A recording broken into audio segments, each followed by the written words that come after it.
अस्सलाम वालेकुम, welcome to sigma Motors. आज हम जिस गाड़ी का रिव्यू करने जा रहे हैं इसका नाम है डैट्सू कास्ट 2017 मॉडल, 2021 की import, pearl white colour turbo charge के साथ। ये टर्बो है। टर्बो यूनिट्स आपको मार्केट में ना होने के बराबर मिलेंगे। एक्टिवा में टर्बो बहुत कम गाड़ियों में आता है। आइए इसका रिव्यू करते हैं।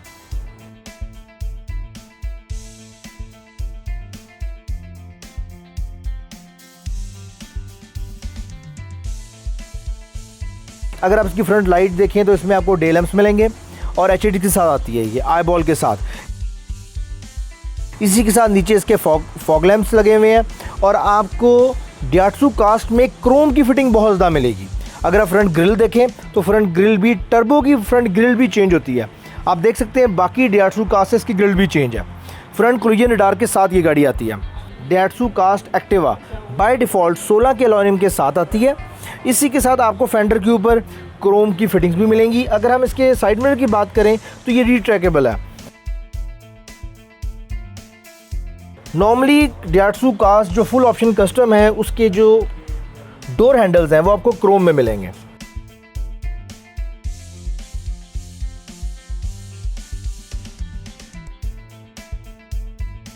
अगर हम इसकी बैक की बात करें तो इंतहाई खूबसूरत कॉम्पैक्ट किस्म की इसकी बैक है। लाइट्स इसकी एलईडी के साथ आती है। बैक बम्पर के ऊपर आपको इसकी रिवर्स लाइट्स बम्पर के ऊपर नज़र आएंगी, प्लस इसमें पार्किंग सेंसर भी लगे हुए हैं। इसके ट्रंक के ऊपर बैक स्पॉइलर एम्बेडेड है जिसमें आपको एलईडी लगी हुई नज़र आएगी। अगर हम इसकी साइड्स की बात करें तो साइड्स इसकी इंतहाई खूबसूरत है। एरोडायनेमिक इन्होंने दी है। डैट्सू कास्ट पाकिस्तान में इसलिए भी पसंद की जाती है क्योंकि इनकी फ्यूल माइलेज बहुत अच्छी है। ये विद इन अ सिटी 22 से 24 तक देती हैं। अगर आप इसके रूम की बात करें तो बेज, ब्लैक और सिल्वर के कंट्रास्ट के साथ ये आता है। मल्टीमीडिया कंट्रोल इसके लेफ्ट साइड पे लगे हुए हैं। राइट साइड पे पावर का बटन आता है। पावर के बटन के साथ आप कह सकते हैं कि गाड़ी की पिकअप पहले से ज़्यादा इनहांस हो जाती है।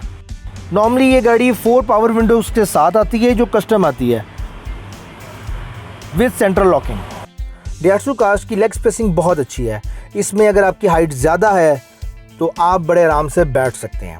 नॉर्मली डैट्सू कास्ट कस्टम जो है वो पुश स्टार्ट के साथ आती है विद कीलेस एंट्री। इसी के साथ पुश स्टार्ट के बटन के साथ नीचे आप देखें तो आपको डिफरेंट कंट्रोल्स मिलेंगे। अगर हम फ्रंट इंटीरियर की बात करें तो फ्रंट पे आपको डीवीडी का कंट्रोल मिलता है। उसके नीचे आपकी डक्ट्स लगी हुई हैं, एयर डक्ट्स लगी हुई हैं और उसी के नीचे क्लाइमेट कंट्रोल एसी है। डैट्सू कास्ट 5 फॉरवर्ड के साथ आती है। अगर आप हाइट पे जाते हैं तो आप एस और बी को यूज़ कर सकते हैं। डैट्सू कास्ट में 2 से लेकर 4 एयर बैग्स नॉर्मली गाड़ी में इंस्टॉल्ड होते हैं।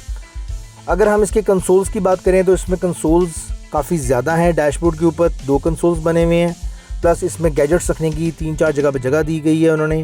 प्लस इसमें ग्लास होल्डर दिए गए हैं जहाँ पर आप फ्रंट सीट के लिए 2 ग्लास होल्डर हैं और बैक सीट के लिए भी 2 ग्लास होल्डर हैं। अगर आप इसकी रूफ़ की बात करें तो रूफ़ पर आपको 2 लाइट्स मिलेंगी, पैसेंजर सीट के लिए और ड्राइविंग सीट के लिए। रूफ़ के ऊपर आपको ग्लासेस रखने के लिए एक बॉक्स भी दिया गया। जैसा कि मैं आपको बता चुका हूँ डैट्सू कास्ट की लेग स्पेसिंग बहुत अच्छी है। अगर आप इसके बैक रूम को देखें, बैक सीट्स पे बैठने के लिए भी लेग स्पेसिंग बहुत मज़े की दी गई हैं।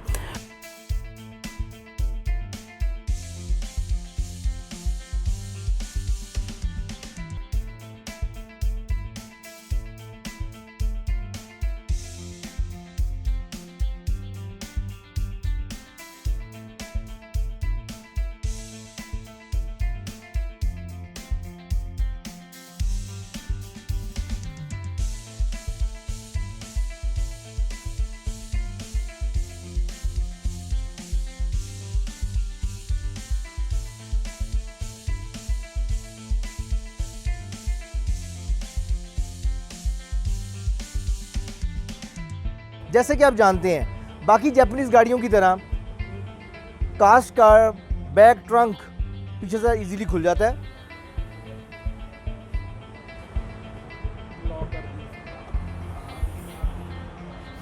अगर हम बैक स्पेस की बात करें 660 सीसी का हमेशा से लगी स्पेस कम होती है। आप पीछे इसके से 2 बैग्स रख सकते हैं। अगर आप इसकी सीटें डाउन कर दें तो फिर आप इसमें 5 से 7 बड़े लगेज रख सकते हैं।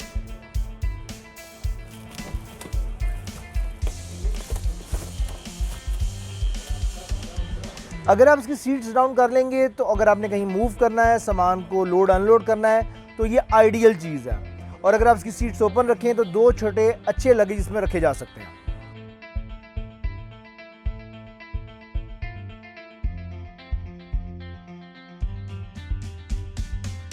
डियाट्सू कास्ट डिफरेंट वेरिएंट्स के साथ पूरी दुनिया में लॉन्च की गई हैं। इसमें स्टाइल एडिशन भी अवेलेबल है, इसमें एक्टिवा भी है, इसमें टर्बो भी अवेलेबल है, नॉन टर्बो भी, इसमें कस्टम भी अवेलेबल है, नॉन कस्टम भी।